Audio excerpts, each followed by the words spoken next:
Hello and welcome back to Shadow of the Colossus. My name is Dan and we are talking about the really impressive animation in this game. Alright, so before I get up to the first Colossus here, let me first talk about something technical because I think we're going to need to go over this first. Let me talk briefly about inverse kinematics. So, we mentioned this way back when on side quest playing Dark Souls, James and I did, but I should probably go kind of back over it and talk in a little bit more depth. So, inverse kinematics is, in the very, very simplest sense, it is how you make a character's feet always feel like they are connecting to the ground properly. It's actually used for way more things than that, but that's like one of the most basic common uses for it. This may get a little bit technical and I apologize. I'm going to try to explain it as best I can. I'm not super technical myself, but inverse kinematics basically says I can control the feet and I can move the feet around and the rest of the bones up the chain will bend and move in whatever way is necessary to accommodate that. So if I take the feet and I plant them right where I want them on the ground, I can move the rest of the body around all I want, but the feet will stay there if they possibly can. And you can use that for a lot of different stuff. Like, you could also use that for the arms. Say I want a character to be leaning against a wall with his hand, and I want his hand to stay on that spot on the wall, no matter how much other movement his body does. IK is a great tool for that. If I can stick his hand on that wall and lock it there and move the rest of the body around, that's going to make my life way easier trying to animate that stuff. That is very basically what IK is. And the reason I go through that whole long explanation, for which I kind of apologize, is because Shadow of the Colossus uses real-time IK calculation pretty frequently for a PS2 game.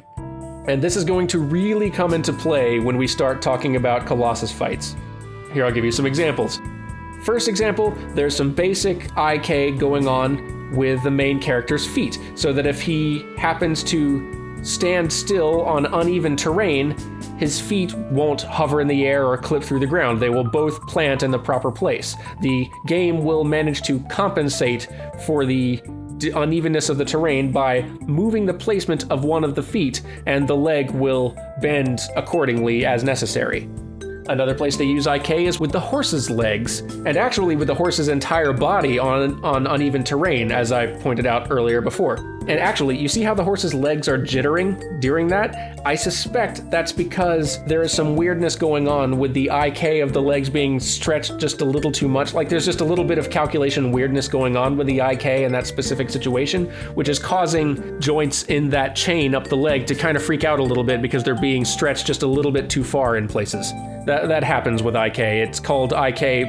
Well, there's not actually a great term for it, but we usually just call it IK popping, and it's obnoxious to try to fix, but hard to avoid when you're trying to calculate this stuff in real time. Anyway, another key place you see it is when Wander climbs stuff. Like when he grabs onto a ledge here, his hands stick to those handholds, and all the rest of the joints in his arm, depending on the distance between his hands and his torso.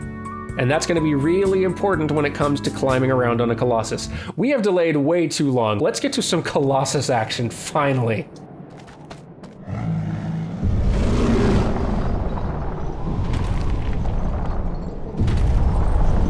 Look at that. That is gorgeous. The trees even shake with every step. Wonderful attention to detail. You can tell how much time and work they put into trying to communicate scale in as many ways as possible. It's really impressive.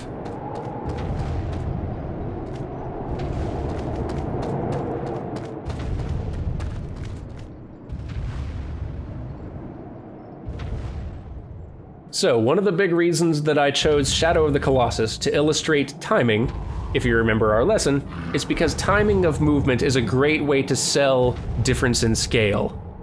One of the things that makes the Colossus feel so huge is that slow, heavy timing of every one of their movements. Each one of this guy's steps takes like 2 full seconds. Compare that to the main character, who takes like 4 to 6 steps in that same amount of time. Leaving the technical stuff aside here for just a moment, let's just appreciate how impressive this Colossus's animation is on its own. All right, so first off, it's bipedal. So for a Colossus, it's pretty basic in the way that it's built. In terms of proportions, its arms are pretty unusually large, and it's got kind of that Draenei hoof-leg joint construction going on there, which is a bit different from our human ones. You might also notice that the Colossus's head dynamically tracks the player character to an extent, like at least when it's aware of us. That's usually referred to as head tracking. It's not a super complex thing to do, but it has a pretty potent effect when the thing that's tracking you is that big and bent on your destruction. Look at how long it takes this guy to swing his club. All right, here's where we get to perhaps the most impressive thing about this game technically. Climbing on a Colossus. Now, I am not a technical person, so I am not going to be able to do this justice in explanation, so I apologize for that up front.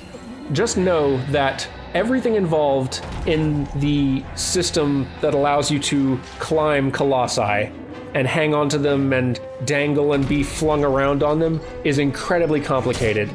And I'm very impressed they managed to make this work on a PlayStation 2.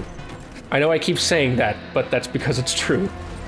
Like, calculating collision in a video game by itself, like collision between two physics objects in a world that you're trying to calculate in real time, that can be pretty expensive as it is. Even when it's just like two boxes or crates that bang up against each other and then bang against the floor or walls or whatever else. And that's just simple cube shapes bouncing against static walls and floors and stuff. Calculating that for moving objects that move of their own strength, like a Colossus, that can be pretty expensive too.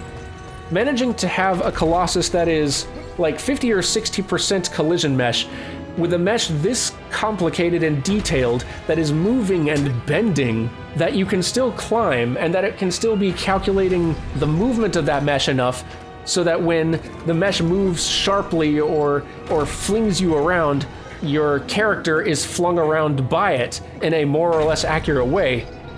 That is really complicated.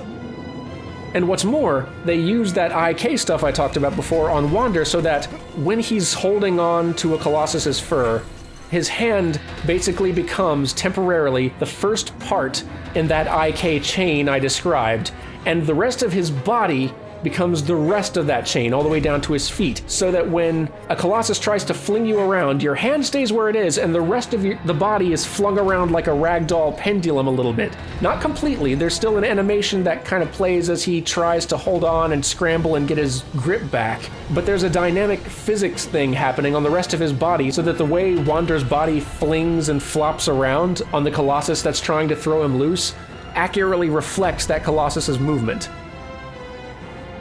I am really impressed by that. I'd be impressed by that in a modern game, and I'm really impressed that they achieved that on the PlayStation 2. I said it again, take a shot. Don't do shots to this series, by the way. That's dangerous. I haven't even gotten to the camera stuff yet. I'm gonna have to do that in a later episode.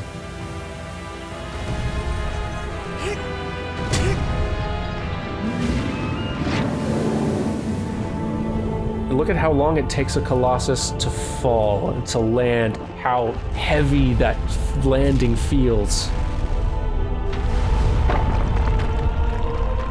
You see what I mean about this game getting the important stuff right? Like the stuff that they really need to make this game work, like horse riding, that's super important. Colossus movement, probably the most important thing, and that looks and feels amazing. Climbing on a Colossus and having the physics of that accurately reflected, also really important and probably the most challenging thing of all of it. And they nailed that stuff. That's the stuff they really needed to make this game sing, and it totally does. Alright, thank you guys for watching. We will be back with some more Shadow of the Colossus later, because as long as I have babbled about this already, there's so much more still that can be talked about, so I'll see you guys next time.